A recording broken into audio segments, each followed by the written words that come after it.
Calibán y la bruja. Mujeres, cuerpo y acumulación primitiva. Silvia Federici.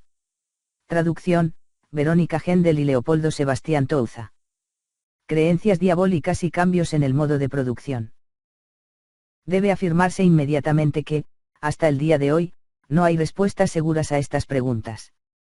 Un obstáculo fundamental en el camino para hallar una explicación reside en el hecho de que las acusaciones contra las brujas hayan sido tan grotescas e increíbles que no puedan ser comparadas con ningún otro motivo o crimen. ¿Cómo dar cuenta del hecho de que durante más de 2 siglos, en distintos países europeos, cientos y cientos de mujeres fueron juzgadas, torturadas, quemadas vivas o colgadas, acusadas de haber vendido su cuerpo y alma al demonio y, por medios mágicos, asesinado a veintenas de niños, succionado su sangre, fabricado pociones con su carne, causado la muerte de sus vecinos destruyendo su ganado y cultivos, levantado tormentas y realizado una cantidad mayor de abominaciones? Sin embargo, aún hoy, algunos historiadores nos piden que creamos que la caza de brujas fue completamente razonable en el contexto de la estructura de creencias de la época. Un problema que se añade a todo esto es que no contamos con el punto de vista de las víctimas, puesto que todo lo que nos queda de sus voces son las confesiones redactadas por los inquisidores, generalmente obtenidas bajo tortura y, por muy bien que escuchemos, como ha hecho Carlo Ginzburg, 1991, lo que sale a la luz de folclore tradicional entre las fisuras de las confesiones que se hallan en los archivos, no contamos con ninguna forma de establecer su autenticidad. Además, el exterminio de las brujas no puede explicarse como un simple producto de la codicia. Ninguna recompensa comparable a las riquezas de América podría haberse obtenido de la ejecución y la confiscación de los bienes de mujeres que en su mayoría eran muy pobres. Es por esta razón que algunos historiadores, como Brian Levac, se abstienen de presentar una teoría explicativa, contentándose con identificar las condiciones previas que permitieron que la caza de brujas tuviera lugar, por ejemplo, el cambio en el procedimiento legal de un sistema acusatorio privado a uno público durante la Baja Edad Media, la centralización del poder estatal, el impacto de la reforma y la contrarreforma en la vida social. No hay, sin embargo, necesidad de semejante agnosticismo, ni tampoco tenemos que decidir si los cazadores de brujas creían realmente en las acusaciones que dirigieron contra sus víctimas o si las emplearon cínicamente como instrumentos de represión social. Si consideramos el contexto social en el que se produjo la caza de brujas, el género y la clase de los acusados y los efectos de la persecución, podemos concluir que la caza de brujas en Europa fue un ataque a la resistencia que las mujeres opusieron a la difusión de las relaciones capitalistas y al poder que habían obtenido en virtud de su sexualidad, su control sobre la reproducción y su capacidad de curar. La caza de brujas fue también instrumental a la construcción de un orden patriarcal en el que los cuerpos de las mujeres, su trabajo, sus poderes sexuales y reproductivos fueron colocados bajo el control del Estado y transformados en recursos económicos.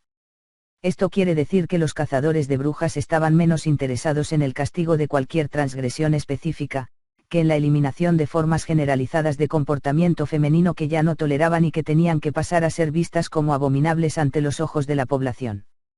El hecho de que los cargos en los juicios se refirieran frecuentemente a acontecimientos que habían ocurrido varias décadas antes, de que la brujería fuera transformada en un crimen exceptum, es decir, un crimen que debía ser investigado por medios especiales, incluida la tortura, y de que pudiera ser castigado incluso en ausencia de cualquier daño probado a personas y cosas, son todos factores que indican que el objetivo de la caza de brujas, como ocurre frecuentemente con la represión política en épocas de intenso cambio y conflicto social, no eran crímenes socialmente reconocidos, sino prácticas y grupos de individuos previamente aceptados que tenían que ser erradicados de la comunidad por medio del terror y la criminalización.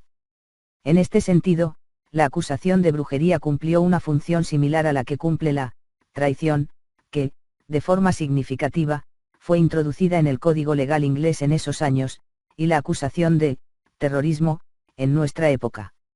La vaguedad de la acusación, el hecho de que fuera imposible probarla, mientras que al mismo tiempo evocaba el máximo horror, implicaba que pudiera ser utilizada para castigar cualquier tipo de protesta, con el fin de generar sospecha incluso sobre los aspectos más corrientes de la vida cotidiana. Una primera idea sobre el significado de la caza de brujas en Europa puede encontrarse en la tesis propuesta por Michael Taussig, en su trabajo clásico The Devil and Commodity Fetishism in the South America, 1980, El demonio y el fetichismo de la mercancía de América del Sur. En este libro, el autor sostiene que las creencias diabólicas surgen en los periodos históricos en los que un modo de producción viene sustituido por otro.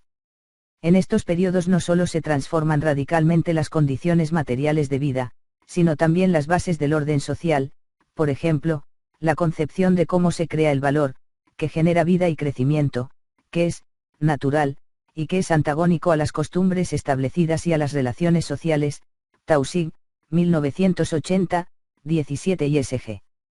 Taussig desarrolló su teoría a partir del estudio de las creencias de los trabajadores rurales colombianos y los mineros bolivianos en una época en que, en ambos países, estaban surgiendo ciertas relaciones monetarias que a los ojos de la gente estaban asociadas con la muerte e incluso con lo diabólico, comparadas con las formas de producción más antiguas, y que todavía persistían, orientadas a la subsistencia.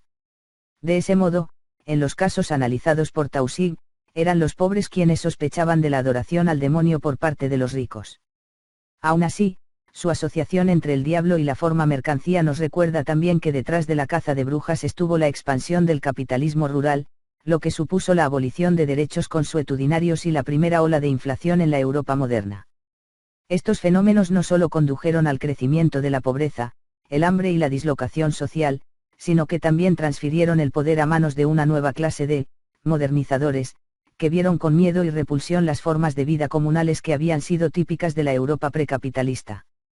Fue gracias a la iniciativa de esta clase protocapitalista por lo que la caza de brujas levantó vuelo, en tanto, plataforma en la que una amplia gama de creencias y prácticas populares, podían ser perseguidas, y en tanto arma con la que se podía derrotar la resistencia a la reestructuración social y económica.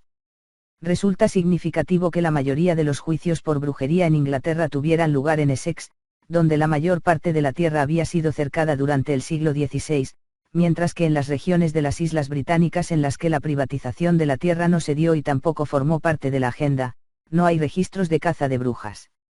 Los ejemplos más destacados en este contexto son Irlanda y los Highlands occidentales de Escocia, donde no puede encontrarse ningún rastro de persecución, posiblemente porque en ambas regiones todavía predominase un sistema colectivo de tenencia de la tierra y lazos de parentesco que impidieron las divisiones comunales y el tipo de complicidad con el Estado que hizo posible la caza de brujas. De esta manera, mientras en los anglizados y privatizados Lowlands escoceses, donde la economía de subsistencia fue desapareciendo bajo el impacto de la reforma presbiteriana, la caza de brujas se cobró 4.000 víctimas, el equivalente al 1% de la población femenina. En los Highlands y en Irlanda, las mujeres estuvieron a salvo durante los tiempos de la quema de brujas. Que la difusión del capitalismo rural, con todas sus consecuencias, expropiación de la tierra, ensanchamiento de las distancias sociales, descomposición de las relaciones colectivas, constituyera un factor decisivo en el contexto de la caza de brujas es algo que también puede probarse por el hecho de que la mayoría de los acusados eran mujeres campesinas pobres, granjeras, trabajadoras asalariadas, mientras que quienes les acusaban eran miembros acaudalados y prestigiosos de la comunidad, con frecuencia sus mismos empleadores o terratenientes, es decir, individuos que formaban parte de las estructuras locales de poder y que, con frecuencia, tenían lazos estrechos con el Estado central. Solo a medida que avanzó la persecución y se sembró el miedo a las brujas entre la población, las acusaciones comenzaron también a provenir de los vecinos, y también el miedo a ser acusada de brujería, o de asociación subversiva. En Inglaterra, las brujas eran normalmente mujeres viejas que vivían de la asistencia pública o mujeres que sobrevivían yendo de casa en casa mendigando comida, un jarro de vino o de leche. Si estaban casadas, sus maridos eran jornaleros, pero con mayor frecuencia eran viudas y vivían solas. Su pobreza se destaca en las confesiones. Era en tiempos de necesidad que el diablo se les aparecía, para asegurarles que a partir de ese momento, nunca más debían pedir, aunque el dinero que les entregaba en tales ocasiones se convertiría pronto en cenizas, un detalle tal vez relacionado con la experiencia de la hiperinflación que era común en la época. En cuanto a los crímenes diabólicos de las brujas, no nos parecen más que la lucha de clases desarrollada al nivel de la aldea, el mal de ojo, la maldición del mendigo a quien se le ha negado una limosna, la demora en el pago de la renta, la petición de asistencia pública. Las distintas formas en las que la lucha de clases contribuyó a la creación de una bruja inglesa pueden observarse en las acusaciones contra Margaret Arquette, una vieja viuda de 65 años colgada en Tyburn en 1585. Había recogido una canasta de peras en el campo del vecino sin pedir permiso. Cuando le pidieron que las devolviera, las arrojó al piso con violencia. Desde entonces ninguna pera creció en el campo. Más tarde, el sirviente de William Godwin se negó a darle levadura, con lo cual su alambique para destilar cerveza se secó. Fue golpeada por un alguacil que la había visto robando madera del campo del señor. El alguacil enloqueció. Un vecino no le prestó un caballo, todos sus caballos murieron. Otro le pagó menos que lo que ella había pedido por un par de zapatos, luego murió. Un caballero le dijo a su sirviente que no le diera suero de mantequilla, después de lo cual no pudieron hacer ni manteca ni queso. Thomas, 1971. Almohadilla Boice Francisca. Encontramos la misma secuencia en el caso de las mujeres que fueron presentadas ante la corte en Chelmsford, Windsor y Ossett.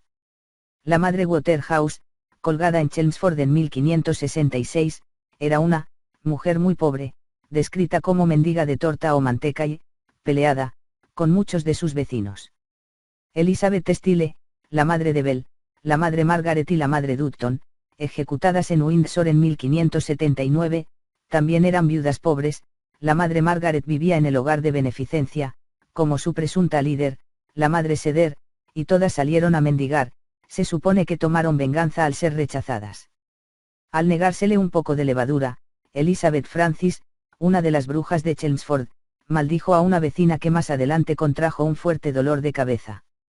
La madre Staunton murmuró sospechosamente mientras se alejaba de un vecino que le había negado levadura, tras lo cual el hijo del vecino enfermó gravemente. Ursula Kemp, colgada en Ossett en 1582, volvió coja a una tal Grace después de que ésta no le diera un poco de queso. También hizo que se le hinchara el trasero al hijo de Agnes Letterdale después de que éste le negara un puñado de arena para pulir.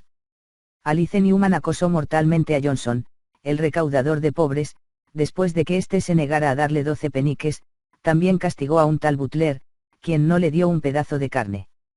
Encontramos una situación similar en Escocia, donde las acusadas eran también granjeras pobres, que aún poseían un pedazo de tierra propio, pero que apenas sobrevivían y, con frecuencia, despertaban la hostilidad de sus vecinos por haber empujado a su ganado para que pastara en su tierra o por no haber pagado la renta.